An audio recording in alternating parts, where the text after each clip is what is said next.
I took a night security job at a mall just outside Ashridge, Pennsylvania. They told me it'd be quiet.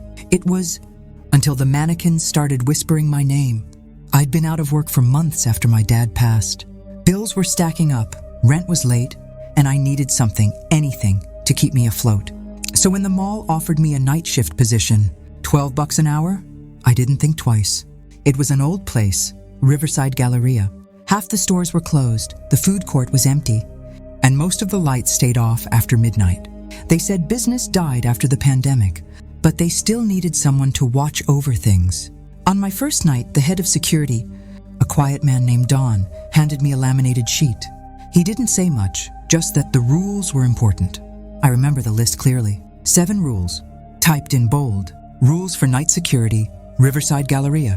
1. Do not use the elevators after 1:15 a.m. 2. Never turn off the security monitors, even if they flicker. 3. If you see someone standing by the fountain after 2 a.m., do not engage. 4. Between 3 and 3:33, remain inside the control room no matter what you hear. 5. Never look directly at the mannequins in Everstyle clothing after 4E. 6. If the mall music starts playing by itself, check camera 9 first. 7. When you leave at sunrise, don't look back through the glass doors. I laughed when I first read them. I thought it was hazing, some twisted initiation for new hires. But Don's expression didn't move. His eyes were bloodshot and his voice was flat when he said, "Follow them, exactly. If you want to keep your job and your sanity." He left after that. Didn't even wait for me to clock in. The first few hours were normal. I made my rounds, flashlight in hand, shoes squeaking against the tile. I liked the echo. It reminded me I wasn't completely alone. But around 1:10 a.m. as I passed the elevator, I heard the doors ding open behind me. I froze. I hadn't called it. When I turned around, the doors stood open, empty. But the floor indicator above them blinked. 13. This mall only had 2 floors. I stepped back slowly, pressed the button. Nothing. I decided not to think too much about it. Maybe a glitch. Still, I remembered the first rule, and I didn't use the elevators after 1:15. At 2:03 a.m. I saw her. The woman by the fountain. Long dark hair, bare feet, just standing there, staring into the rippling water. I thought maybe she was homeless or drunk.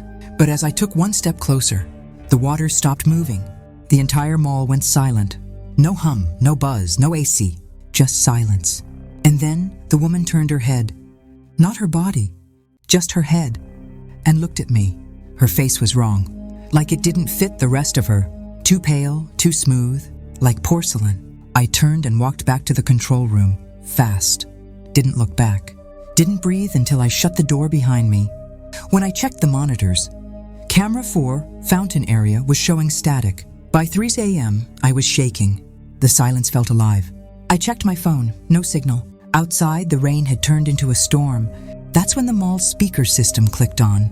Every step you take, every move you make. It was the police, playing from nowhere. Soft, warped, like a cassette left in the sun too long.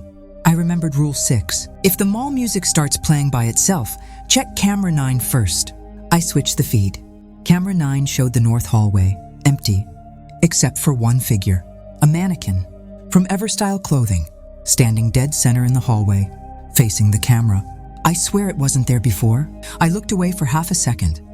When I looked back, it was closer. A few feet, then a few more. Each time I blinked, it moved. And then its head tilted, just slightly, right toward me. By 3:02, I locked myself inside the control room. Rule 4 said to stay there until 3:33. Outside the door, I heard footsteps. Slow, bare feet on tile. A soft dragging sound between each step. Then tapping, right outside the door, like fingernails. I wanted to call Dawn, but my radio hissed with static. "Don't look at them." I froze. The voice came through the radio, but it didn't sound like Dawn. It sounded layered, like several people speaking at once. I counted the seconds, every single one. At 3:28, the footsteps stopped. At 3:30, someone whispered, right next to my ear. But I was alone. "We remember you." And then the power cut out. When the lights came back, every monitor showed the same thing, the fountain.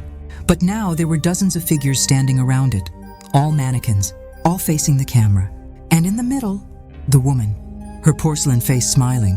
When 3:33 passed, I forced myself to move. I had to know, had to prove it was all in my head. I left the control room, flashlight trembling in my hand. The mall was freezing, the kind of cold that sticks to your bones. All the exit signs were off. All the mannequins in Everstyle clothing were gone. The air smelled like dust and perfume. I walked in slow, scanning the corners. Clothes still hung on racks. Mirrors lined the walls. But when I passed the fitting rooms, I heard something.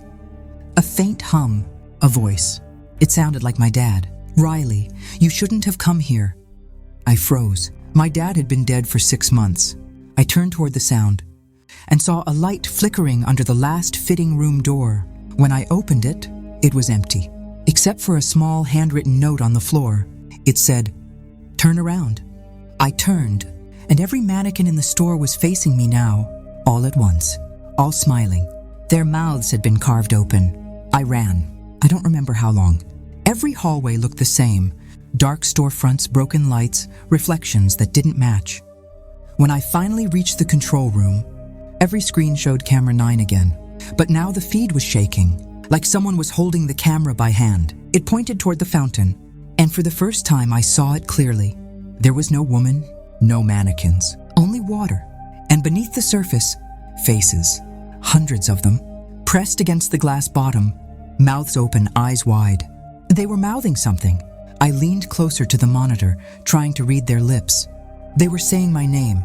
Then, the reflection in the screen changed. It wasn't me anymore. It was her, the woman, smiling. I woke up to sunlight. Don was shaking me. Said he found me passed out in the control room. He looked angry, but there was fear behind it. He asked if I broke Rule 7. I didn't know what he meant. He pointed toward the main glass doors, and that's when I realized they were covered in handprints. From the inside, small, pale handprints. I tried to explain what happened, but he just shook his head and said, "They don't like when you look back." He handed me my last paycheck and told me to never come back. That was 3 nights ago. But something's wrong. Every time I close my eyes, I see the fountain, the faces, and I hear the mall music playing. Even when I'm at home. Last night, I checked my phone. Someone had sent me a video. No number, no name. Just one clip, camera 9, and in the middle of the frame, there's a figure standing by the fountain, wearing my uniform, holding my flashlight, smiling. If you ever get offered a night job at Riverside Galleria, don't take it. And if you already did, whatever you do, don't look back when the sun rises.